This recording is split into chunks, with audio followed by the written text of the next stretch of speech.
Okay, let's get started. Again, this is Antonia Herzog. I'm with PSR National in the Environment and Health Program. I'm the Climate and Energy Program Manager here, and I'm excited to be having this webinar for you guys, creating a robust and effective state renewable energy standard. We have three great presenters with us today, all from our chapters. First up will be Tim Whitehouse, who's Executive Director of our Chesapeake PSR Chapter, and he is a real expert in this area, having worked on renewable portfolio standards in Maryland for a number of years, both to improve what they have there as well as to try and pass a standard that would get the job done at 100% by 2035. So he has a lot of deep expertise in this area. Following Tim, we will have Damon Motz-Storey from Oregon PSR. He is the clean energy organizer for Oregon and Washington, as well as working with the climate program in Oregon itself. And he's an expert on what it is that makes for clean, safe, renewable energy. And he's been working on these policies in Oregon and Washington over the last few years. And so he will be sharing his experiences and expertise in this area. Following on Damon, we have Sarah Cornett from Washington PSR. She's the climate program organizer, and she's been very involved in pushing clean energy and climate policy forward in Washington State. Last year, working very much on the carbon tax initiative up there, but also working on renewable energy legislation and trying to make sure that it is as strong and effective as possible, working closely with our coalitions, and she'll tell us about her experiences. And so after these three speakers present, we will open it up for questions. You are currently all on mute, but once they are done, we will unmute you. There aren't too many people, so I think that if you have questions, feel free to speak up and ask them of our presenters. So again, very excited to have these three of our experts here with us today to share their expertise and answer your questions. So Tim, let's get started with you. Thanks. Great, thank you, Antonio. Again, my name is Tim Whitehouse from Chesapeake Physicians for Social Responsibility. We've worked for about 4 or 5 years on renewable portfolio standards in our state. So what I'll do is give an overview of what a renewable portfolio standard is, or a renewable energy standard, and then talk about some of the issues we've faced in Maryland, which I think are common issues faced by many of the states that are dealing with renewable energy standards. So what is an RPS, as we call it here in Maryland? It's simply laws and policies designed to increase the production and use of renewable electricity in a state. And I think when I started on this, there was a general assumption that RPSs were good. When you look a little deeper, I think we find they vary tremendously by state, and they drive changes in the electricity grid and how electricity is produced. And they're generally good, but they can have negative consequences, and that's where the health professionals come in, because if they're not done right, they can impede our transition to clean renewable energy and negatively impact public health. So we've spent a lot of time. We have several doctors that have gotten very much into the details, along with myself, into Maryland's renewable portfolio standard, and in doing so, we've looked at other states. So why an RPS? I think the first thing people get confused about when we talk to them, at least in Maryland, is we're really talking about electricity.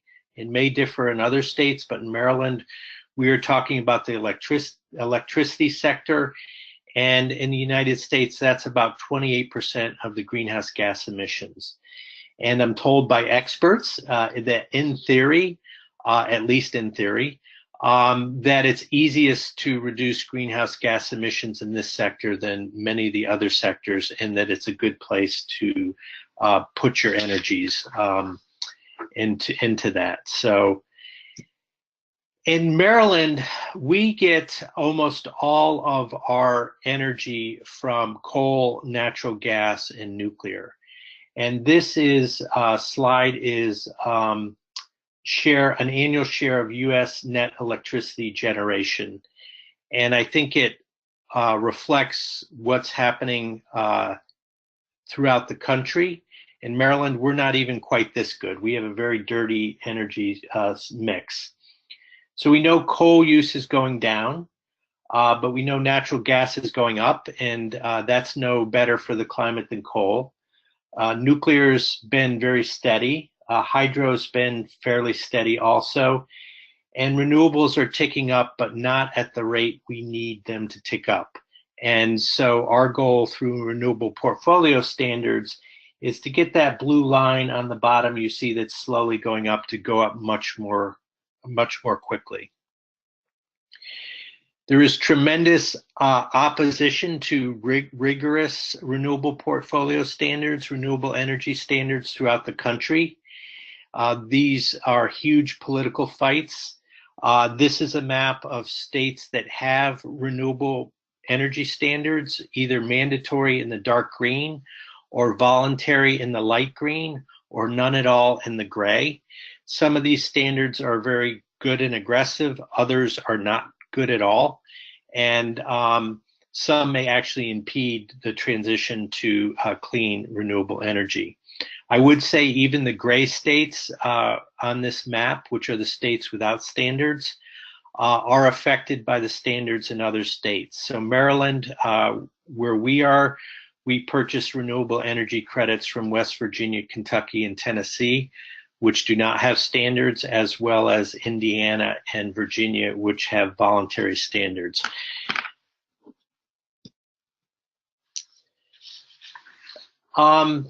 So I mentioned there was I think when we started this, we had a common feeling that RPSs were good, and I think they generally are, but as we dug into it a few years ago, we really came to understand that the design of that standard really, really matters. And the two things that we started looking at in Maryland, which I think are relevant in every state that has a standard, is what are the eligible fuel sources? What is considered renewable under state law? And commonly throughout the country, there's onshore wind, offshore wind, solar, small hydro. I think all environmentalists would agree those are the types of energy we want to support in this country. And then other renewable portfolio standards have things that health people would be concerned about to varying degrees. Most common are biomass, landfill gas to some extent, and there are other biomass gases that we would view, at least in Maryland, as problematic. So the other issue we started looking at is how energy is purchased.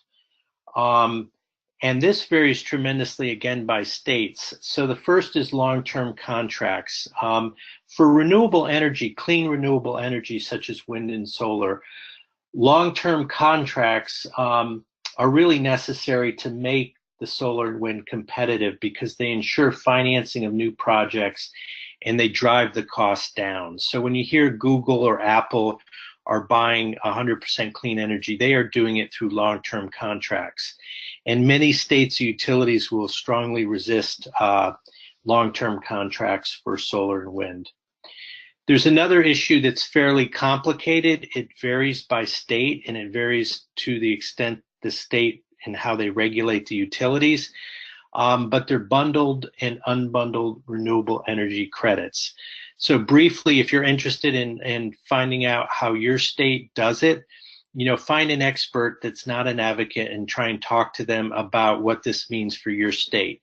But briefly, bundled energy credits means utilities are buying the energy, the renewable energy, and the credit, which certifies that the energy is renewable, and they retire those credits to count toward their standards. Unbundled means the utilities are just buying the credit, they're not buying the underlying energy. And this can be problematic if there's not proper controls and oversight, because it allows the utilities to continue to use fossil fuels and nuclear and buy credits from faraway places and count those credits to offset their dirty energy sources. And it may not actually clean up the grid the way you might think it's cleaning up the grid. And so we'll talk about that when we talk about Maryland. So the other things to look at are geographic and temporal restrictions and in-state requirements. So Maryland, all of Maryland's solar must come from in-state. So those standards will drive in-state development, in-state jobs.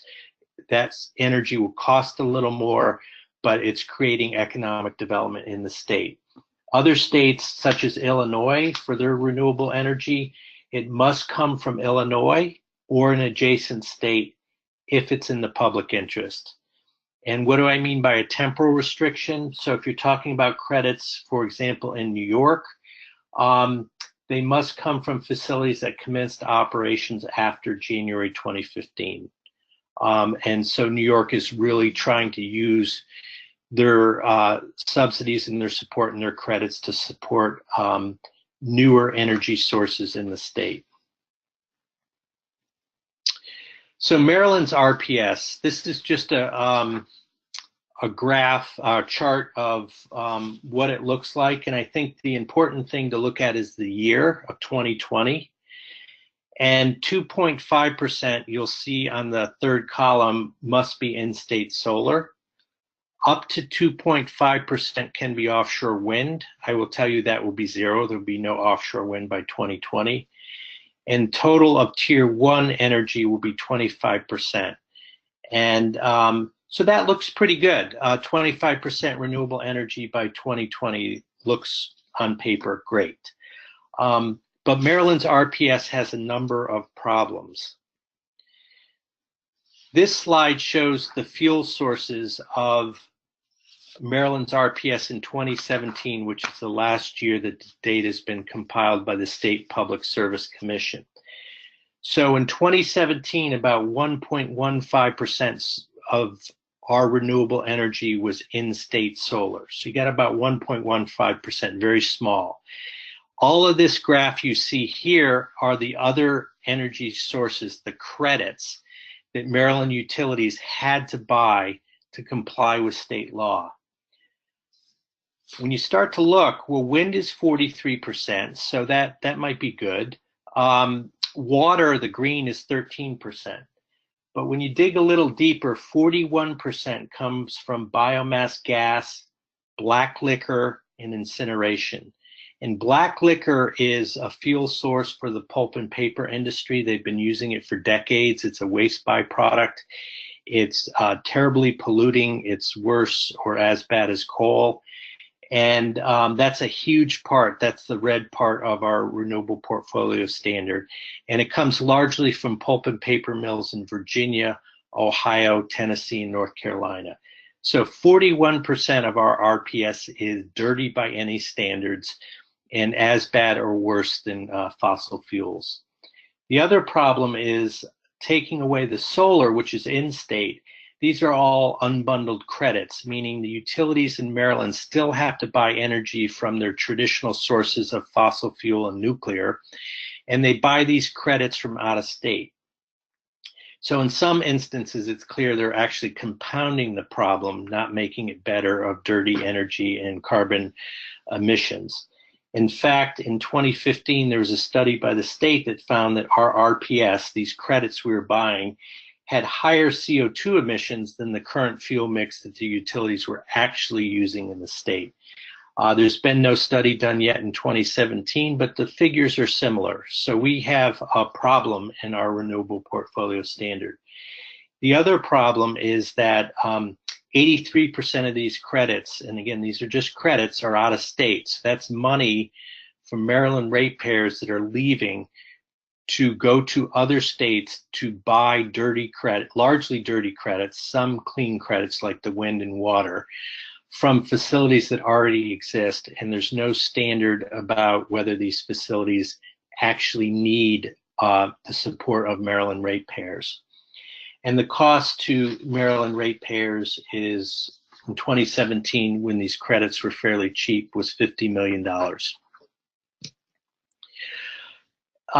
So Maryland has a new bill to address the Renewable Portfolio Standard. It's called the Maryland Clean Energy Jobs Act. It was introduced in 2018. It was withdrawn. There's no vote on it. Chesapeake Physicians for Social Responsibility was the only environmental health group in the state to oppose it. It was too dirty, in our opinion, and there's not enough offshore wind in Maryland. It would have, in our opinion, hurt the offshore wind industry. It was introduced again a couple days ago with changes, and Chesapeake PSR is going to support it with amendments. It calls for 50% renewable energy by 2030. These sources include 14.5% solar by 2030, up to 10% offshore wind. It would remove incineration as a fuel source, and it would have a study that would require a path to 100% renewable energy by 2040, just a study. It's quiet on nuclear. We are a heavily dependent nuclear state. Up to 40% of the regional grid is from nuclear power. Nuclear power is not currently an eligible fuel source in Maryland. So our position is we're supporting it with amendments. We want to support the in-state solar and the offshore wind, but we want to have the biomass and black liquor removed as an eligible fuel source. Again, these are out-of-state fuel sources. We're subsidizing other ratepayers in other states to burn dirty energy and to get lower rates while we're paying for it. We're also supporting greater geographic and temporal restrictions on these so-called unbundled credits, because a lot of the wind and hydro that in theory are good are coming from North Dakota, Iowa, states that are far away from Maryland, and it's hard to see the benefit for Maryland ratepayers to these credits. We're also supporting separate legislation that would require a certain percentage of clean energy to come from long-term contracts. This is strongly resisted again by the utilities. It changes the way they do business. In some states, renewable energy standards have a large percentage that must come from these long-term contracts. In Maryland, currently none of them are required to come from long-term contracts, which means it won't really happen without a mandate. So that's kind of my overview of renewable energy standards or portfolio standards and what's happening in Maryland. So thank you very much, and I will let the next speaker go. Thank you very much, Tim. Damon, do you want to take over now? I would love to. Can you all hear me okay? Yes. Okay, great. So my name is Damon Motz-Storey, and I am the Clean Energy Organizer at Oregon Physicians for Social Responsibility. And it's really wonderful to be on this wide geographic spread of a call and to hear. I learned a lot just now from Tim about renewable portfolio standards, so I appreciated that piece of information. Oregon has one too. We have a 50% renewable portfolio standard by 2040. And Oregon PSR supports strengthening that, although there's no current legislation looking at that. So I appreciated that presentation. My part of the presentation is going to focus on a couple of clean energy imposters that we have particularly struggled with trying to put to bed in the Pacific Northwest. We're going to be focusing on nuclear power, forest biomass, and waste incineration, looking a little bit at why these three different energy sources are sometimes problematic and what we can do to try to prevent them from creeping into our clean energy portfolios. So first I'm going to talk about nuclear power. The diagram on this slide shows that there are issues with the nuclear power fuel cycle from cradle to grave. And it's a highly polluting fuel source from the in situ leach solution mining, open pit shaft mining, processing, milling, and all the way through to spent fuel rods being developed by the actual nuclear power production. We still don't have a deep geological repository for highly radioactive nuclear waste. And there are a number of proposals at the federal level that are looking at potentially creating interim waste dump sites in New Mexico and Texas. And these impacts tend to disproportionately impact indigenous, rural, and low-income communities. So it's definitely an environmental injustice as well. This is not a renewable energy process. It's not a naturally recurring fuel. It's an extractive fuel the way that fossil fuels are. Some people, however, like to claim that nuclear is a clean energy, and that's where some of the terminologies become problematic. And even though the actual process of nuclear fission is not a fossil fuel burning process, it's important to remember that the amount of concrete and transportation of fuels and waste for nuclear power actually makes the life cycle impacts of nuclear power a pretty carbon intensive process, especially when compared to other renewable energies such as wind and solar. It's also very expensive, and one of the big risks we're seeing in the Pacific Northwest is nuclear's risk of diverting public funds away from important renewable development in order to meet our 100% goals of renewable energy. There is, unfortunately, the existing conventional nuclear reactors in different parts of the country. As Tim was saying, there's quite a lot of them in Maryland's portfolio of energy right now. But there is actually also an Oregon-based company that is trying to license a new small modular nuclear reactor design, sometimes referred to as an SMR. And though these designs for small nuclear reactors are a lot smaller than conventional reactors, usually only outputting 50 megawatts or less, they would still consume the same dirty fuel and produce the same dirty waste. And again, we have no repository for the radioactive waste that would come from this process. So the company in Oregon that is trying to make this design pass the Nuclear Regulatory Commission's licensing process is called NuScale Power. And they are currently seeking an exemption to the Oregon ban on nuclear power generation. And they are also seeking incentives for public dollars from Washington state as well. So both lawmaking sessions right now have NuScale lobbyists attempting to get carve-outs from state laws in the Northwest. And they are hoping, although they have not been approved finally on their designs, they're hoping to build their first fleet of small modular reactors in Idaho by 2026, and they're further along than any other SMR designer, so it's definitely a real concern.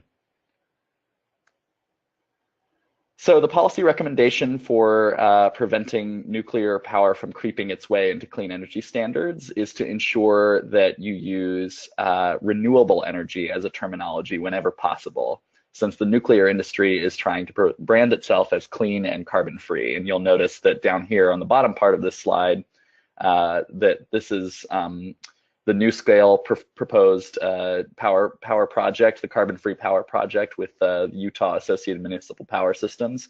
And they're very much branding it with this very clean and friendly looking labeling, using wind, waste heat, and small reactors to reduce greenhouse gases. And you can see in the bottom right of this slide an advertisement from the only commercial nuclear power plant in the Pacific Northwest at the old Hanford site. They actually are being really bold in saying that they are saving lives by using nuclear instead of fossil fuels. Well, renewable also has public health benefits that don't have the risk of reactor meltdowns and waste exposure to residents of the United States. So we try to counter this wherever possible. And I also quoted in the middle of this slide a line from the Portland 100% Renewable Declaration approved in 2017 that specifically excludes energy derived from fossil fuels and nuclear from our clean energy standards. That's just on the city level, though. Changing gears and looking at forest biomass. This is a little bit of a complicated, more complicated conversation to have in terms of the fact that there are biomass feedstocks that are made up of a variety of different fuel sources. And the consensus, the loose consensus here in Portland is that this is a potentially viable option as long as ecosystem health is not harmed. that the project does not overall increase life cycle carbon emissions, and that the air quality and fish habitat is not degraded of nearby lands, and that feedstocks are not sourced from state or federal forests. And this is really important because, you know, as some of you may know, Portland has a nickname called of Stumptown, and that's because in the early days in the 1800s, the logging industry was so aggressive that they would just continue to cut down trees and not even deal with the stumps. And so that's a big part of Oregon history, is a lot of clear cutting, as you can see in the photos on the bottom of this slide. And it's an incredibly environmentally harmful practice, and logging currently represents 35% of Oregon's greenhouse gas emissions. It's an incredibly carbon emitting process. So any biomass expansion that incentivizes more logging is not a good way to go for curbing our greenhouse gas emissions. And that is a real risk because biomass is a fairly inefficient process compared to other combustion methods, meaning that you need a lot of feedstock, a lot of fuel for a relatively small energy output. So the policy recommendation here, this is again from the City of Portland's 100% renewable goals, is to be really careful about how you define biomass and what is and isn't considered okay. I'll admit that I don't know too much about biogas, but we included that in our definition of what could qualify as renewable energy if it's produced from biomass. However, you'll see on the second line here that biomass feedstocks sourced from state and federal lands specifically are prohibited from qualifying for our renewable energy portfolio. And we included a clause that is meant to add extra scrutiny to any potential biomass energy projects to ensure that they are not incentivizing additional logging and that the air quality of nearby neighborhoods and communities is not impaired. So waste incineration, burning, a fancy term for burning garbage for energy, is often also considered a form of biomass, but this is an even more egregious situation when the local airshed is concerned. Some of the biggest pollutants that are areas of concern are particulate matter, carbon monoxide, acidic gases, metals such as cadmium, lead, mercury, chromium, PCBs, and PAHs.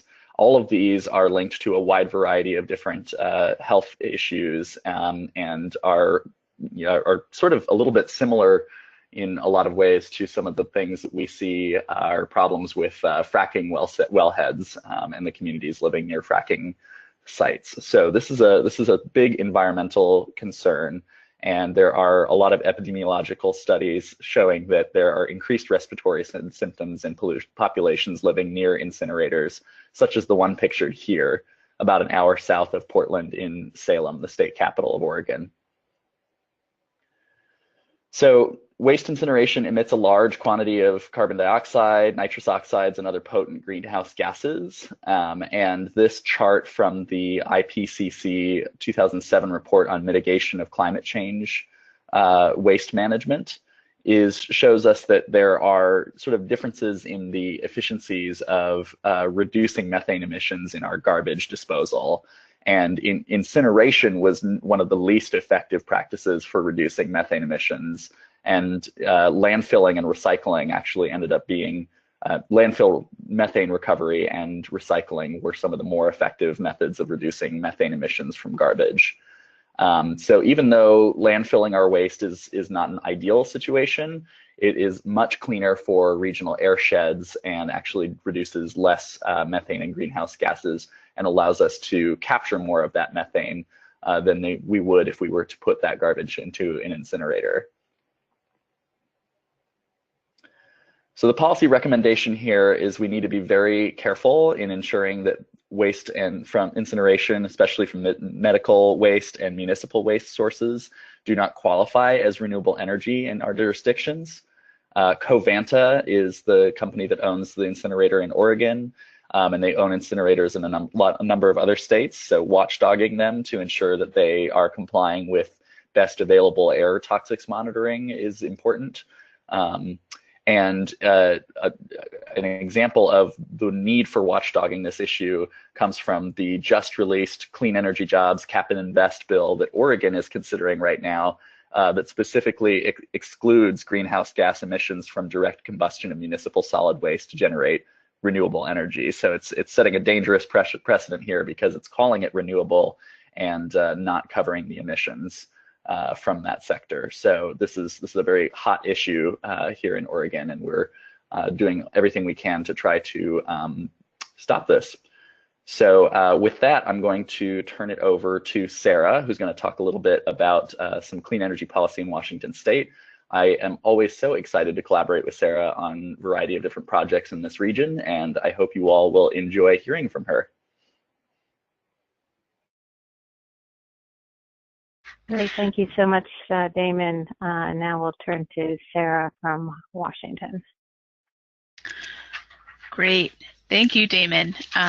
Can everyone hear me? I can. Great. Okay, well, I wholeheartedly agree. It's Damon and I are fortunate to work together, both in kind of sharing experiences, advocating for statewide clean energy policy, but also in some of our coalitions in the Northwest resisting new major fossil fuel projects. So it's always great to work with you, Damon. So yeah, I am going to spend my time during our webinar just discussing for a few minutes some of our experiences in Washington advocating for clean energy policies, and kind of touch on 3 separate issues over the past a year and a half or so, but really focus in on kind of WPSR's role in the advocacy and coalition formation around these specific policies, and how health professionals, how our experiences have kind of taught us the role that health professionals and physicians can play in getting these policies passed. So in Washington State, we are fortunate, unlike Maryland, from what we heard from Tim, we are fortunate to have a relatively clean grid. So I'll skip ahead to a future slide. So roughly 70% of our energy mix in Washington is from hydropower, and we do have coal and natural gas. We have some nuclear in the mix as well, but we are fortunate to be working from a relatively cleaner grid than many other states in terms of our fossil fuel generation. We also have a pretty strong renewable energy standard. So in 2006, the Energy Independence Act in Washington was passed, which requires utilities serving 25,000 retail customers to use renewable energy and energy conservation and efficiency measures wherever possible. So that was a ballot initiative that really gave us some good solid definitions for what renewable energy means. And that includes solar, wind, geothermal, tidal. It does unfortunately include some of that kind of landfill and biogas that Damon and Tim both mentioned, but we're fortunate that it excludes a lot of the nuclear power concerns that we've definitely historically been opposed to in Washington. So in 2018, we had a couple of big opportunities statewide to get to kind of clear our electricity grid from the fossil fuel mix that we still currently have. One was a bill proposed in the legislature that was kind of termed as a 100% fossil-free statewide policy. So it was legislation that I think we were a little bit concerned about, in part because of some loopholes for nuclear power and a lot of the kind of important equity pieces, including support for low income customers, really were absent from that bill, and it didn't have the kind of strong interim benchmarks that we at WPSR and many of the groups we work with, such as Sierra Club, were advocating for. So our role in last year's legislative session was to really encourage legislators to prioritize making clean energy legislation consider, who's most harmed by fossil fuel pollution in Washington, and ensuring that low-income communities were not disadvantaged through our transition to clean energy, and also advocating for a strong definition of renewables and prioritizing renewable resources. But our biggest priority last year was a carbon fee ballot initiative, so Initiative 1631. WPSR has been a longtime member of the Alliance for Jobs and Clean Energy Coalition, representing the health voice in that statewide coalition. So that includes labor unions, environmental groups, tribal nations, communities of color, and that this was a really huge effort that culminated in a ballot initiative put to voters that would have placed a fee starting at $15 a ton on emissions in Washington, and use the money generated close to $1 billion a year to invest in incentives for solar and wind development, but also create money available for communities that have experienced disproportionate pollution to receive some funds for some clean air projects as well. So we were really excited and involved in that initiative, and I have a couple of slides in a minute that kind of show our involvement, and it unfortunately did not pass. So a lot of the oil companies really came out in full force and spent close to $30 million to defeat the initiative, kind of through a very considered campaign of ads and a lot of voter misinformation. So it was a close fight, but we are looking now to the legislative session this year to think about clean energy policy again. So in this year's legislature, we have an exciting 100% clean energy bill that's been introduced. So some of the things it includes: no coal by 2025 requirement, and a 2030 requirement that all utilities are carbon neutral in their electricity generation. And by 2045, we would have 100% clean electricity generation in Washington. So that includes renewable resources and prioritizes those resources. It doesn't explicitly bar nuclear power or some of those kind of biomass resources, but the way in which the bill is written, it clearly prioritizes solar and wind, which is something we're really excited about. It also includes some low-income energy assistance provisions and requires the State Department of Health to conduct a study of pollution impact areas, so identifying which communities in Washington have been most harmed by fossil fuel pollution, and also are most vulnerable to the risks of climate change from a health perspective. So we are super excited about this provision in the bill, and are working to make sure that it's still in there. The bill actually made it out of one committee yesterday and goes on to the Ways and Means Committee next week, but there have been some utility attempts to kind of weaken some of those interim benchmarks for reporting requirements, and also kind of take away some of those low-income assistance provisions. So we're working hard to advocate that those important pieces of the bill remain. So, and yeah, again, here's just that graph of Washington's existing energy mix. So again, we are fortunate to have a relatively lower emissions grid than many other states.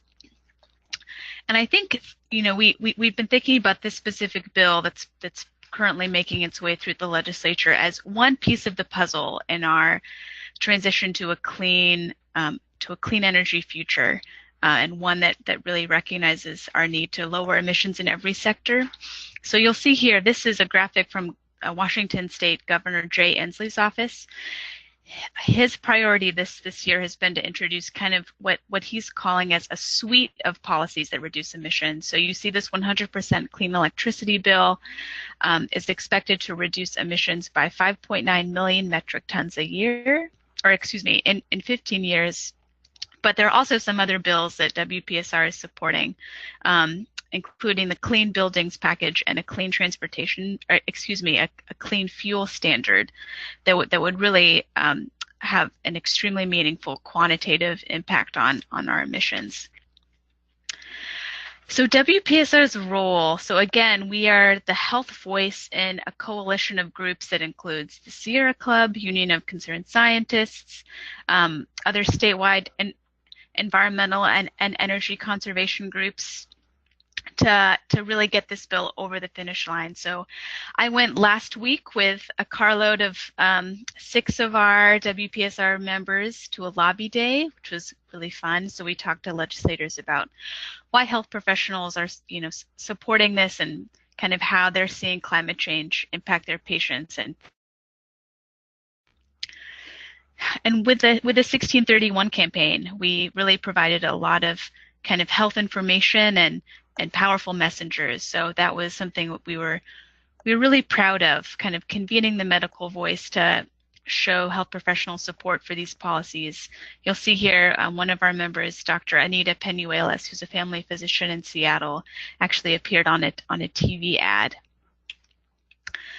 And yeah, here are some photos of our members throughout the campaign. So this was our big priority last year, and you can see in this photo here on the upper left, through the work of a lot of our members, most medical societies in Washington actually endorsed this ballot initiative, which was unprecedented. So we had the State Medical Association, the associations of pediatricians, family physicians, and others endorse this ballot initiative. So that was really huge. And we're continuing to embrace this role in our legislative session this year. So this is kind of still under wraps, but we learned this morning actually that we've been working with a couple of our partners to convene some medical support for this 100% clean energy bill and encourage the bill to be as strong as possible from a health perspective. So we have successfully recruited the Association of Family Physicians and the American College of Physicians Washington Chapter, in addition to one of the largest hospital systems in Washington State, to sign on to a short letter of support. So we're hoping to send that to legislators next week. And we've sent our members, and we've gone down to Olympia already to testify on this bill. So last week, one of our physicians, Margaret Kitchell, testified in Olympia to share WPSR support. We also kind of see ourselves as providing health resources to our coalition partners in these various campaigns. So last year we co-authored an article with a nonprofit research organization, Sightline Institute, quantifying some of the health cost savings that could have been possible with the 1631 ballot initiative and the reductions in emissions that would have made possible. And again, we see advocating for equity as a really crucial piece of our role as a health organization. So last year, we sent repeated letters to legislators to encourage strong equity provisions. So that included some low-income assistance, to have those pieces be actually baked into these policies. So again, that's something that we think is really important, and we're continuing to doing as this specific 100% clean energy bill makes its way through our state legislature. And as part of that, we also see ourselves, we see it as a really important thing for us to kind of show our support to other groups that represent low income and communities of color, to advocate for a more equitable kind of way of how we think about climate change and environmental impacts in our state. So we're supporting a bill that would create a shared definition of environmental justice in our state legislature. So again, something that may not necessarily seem as overtly related to emissions and clean energy, but something that we know is crucial for us in our transition to a clean energy future, recognizing which communities have bared the burden of pollution for far too long. And I think that's all I have. So I'll turn it back to you, Antonia. Thank you, everyone. Okay. Thank you so much, Sarah. Thank you, Tim, Damon, and Sarah, for those excellent presentations. It was, I thought, a great overview of what it is you need to look for to get a good renewable portfolio standard. What does renewable mean? How do we keep dirty sources out? and then how do we advocate effectively to get the things we want across the finish line, hopefully in the near future. So I'm going to open it up to questions now. I do see that Bob Gould did pose a question he wrote it down in our question box. So Bob, if you're still there, since you jumped ahead with that question, if you want to pose it, feel free to do so at this time, and you should be unmuted now.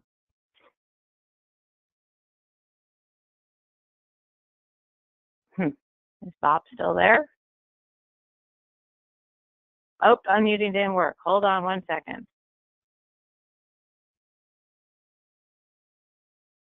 Hi, can you hear me okay? Yeah, now we can hear you. I actually had typed in a few questions. The first comment is just really superb work and presentations. Thank you all. Well, my first one that I typed into the box was for Tim. I was wondering, I know this has come up in prior calls, and I also know it impacts Washington and Oregon work as well, but just wanted to get a sense about how the rest of the environmental movement within Maryland relates to the nuclear power question, how that's incorporated to renewables, how that impacts your coalition work. I'll stop there. I had two other questions. Great question. I would say all quiet on the nuclear front in Maryland. So nuclear energy is not defined as a renewable energy. There are no renewable energy credits given to the nuclear industry in the state. So currently it's not really an issue, but we do expect the industry at some point in the near future to make a move for some form of subsidies like they've done in New York and Illinois. And I think when that happens, you might start to see some fissures within the environmental and health movements. So right now, it's not an issue, but it will be, and it accounts for a significant amount of the electricity in the regional grid. Thanks, Tim. Before we move on to your other questions, Bob, I just wanted to see if anybody else had a question out there. If so, type up. Mike Martin from Bay Area, PSR. Do you separate the existing nuclear power facilities from new nuclear power facilities in terms of, saying that they're not valuable and should not be part of the renewable energy? I worry that the efforts against existing nuclear power facilities dissipates our focus on reducing greenhouse gases and foments opposition to our efforts, opposition by nuclear power producers. The experience in Germany is that when they went very much against nuclear power, their coal production increased, or their power production from coal increased, and I worry about that a bit. Yeah, I can speak to, this is Damon, I can speak to at least the Northwest's situation. As the last I checked, the Washington 100% clean bill allows existing nuclear to qualify, but not new nuclear. And so that's, I believe, still consistent. And Sarah, you can update me if your understanding is different than that. And it's definitely a very real risk that nuclear, as it goes offline, can be replaced, especially by like gas infrastructure, which is very cheap in the United States. But I think it's incumbent upon PSR chapters across the country to work diligently to map out how renewables can replace existing nuclear, because most of our fleet is getting very old and will need to be replaced at some point. And not a lot of new nuclear is likely to be built in a lot of places. And so I think it's sort of a emerging question of sort of like, how do we guarantee that Germany's situation doesn't replicate itself in our own jurisdictions? And I'm actually working on a project related to that right now.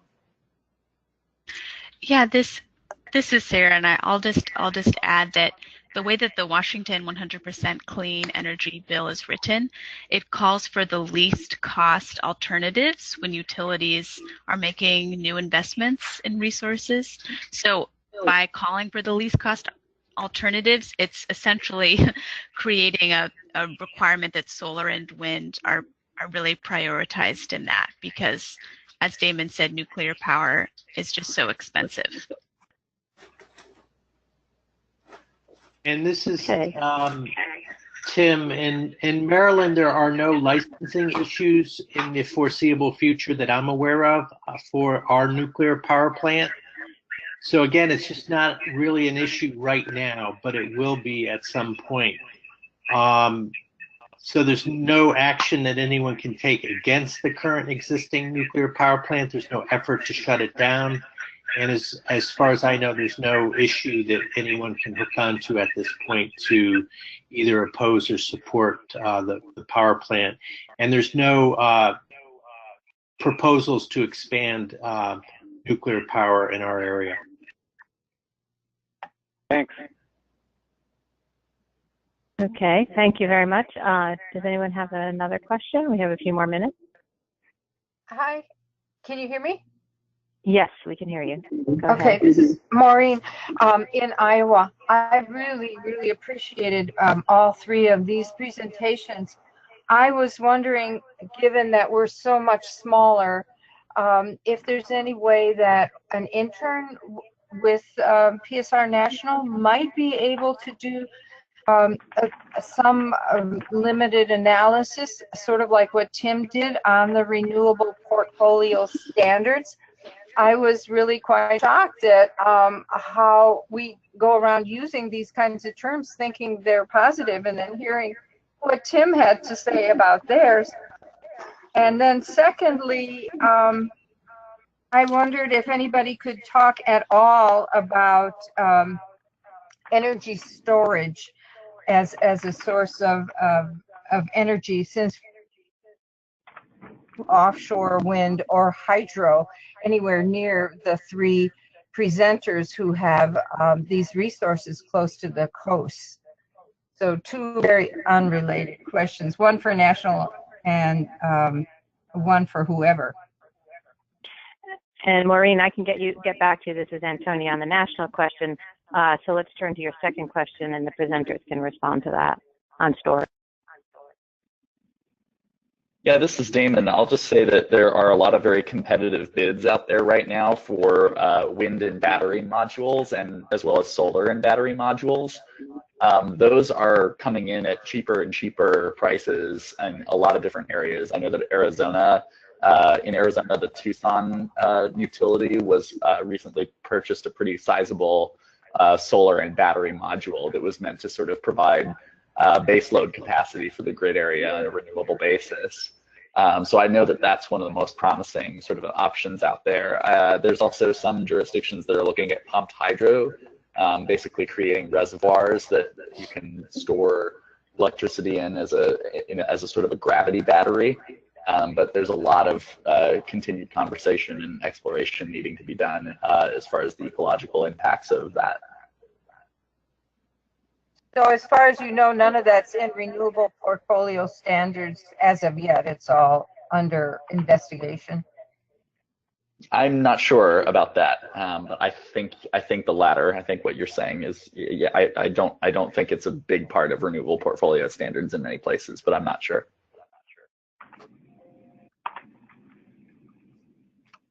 Thank you. Tim, did you have any comments on the storage issue? It's an issue people are starting to talk about. It's an issue that we frankly haven't considered, so I can't offer any real opinions on it. I do know there is a bill in Maryland that would have battery storage eligible for renewable energy credits in our standard. It won't have a chance this year, and so it's nothing we've really looked at.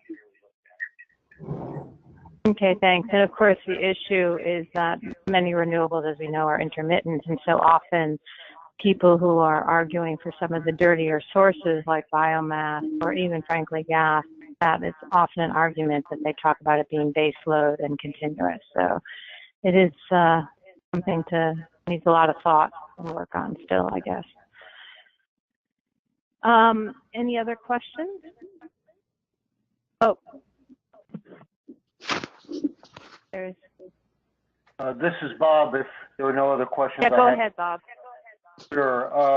For Damon, just in terms of the issues of incineration in Oregon, I had submitted a written question in this regard. Just was wondering about how much of a percentage of that is continued medical waste incineration. Asking that just because of a long-standing campaign by Healthcare Without Harm against medical waste incineration, which provides an ability to enlist the medical community in that. I'm wondering about that issue.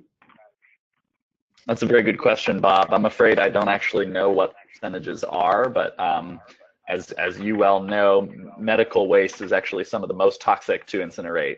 So it absolutely presents an important opportunity to mobilize health professionals against waste incineration. But I would have to check and see what the actual percentage is. It might be something that the Covanta Corporation decides is proprietary information, so it might be difficult to actually figure out what that percentage is. And is it all incinerated in what? I'm sorry, can you repeat the last part of that? I was just wondering if any of that medical waste incineration is exported. That's what happened initially in California when it was all sent to Utah. Oh, yeah, I'm not sure. That's a good question. I don't know. I wish I knew the answer. Thank you.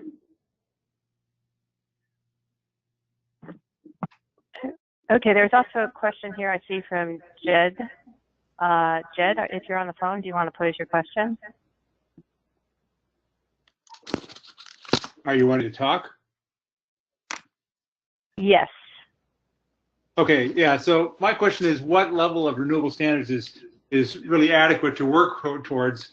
At this point, Wisconsin is only attempting to achieve about 30% of renewables by, I think it's 2050, which is really wimpy and inadequate, even though it's listed as one of the darker green states which has a renewable energy standard. And so I can imagine there's going to be some state-to-state variability, but I'm really curious as to whether or not national standards and recommendations are being set. 50%, 100% by 2050 would seem reasonable given the climate pressures we're under, but just sort of wondering about the audience's opinions on that.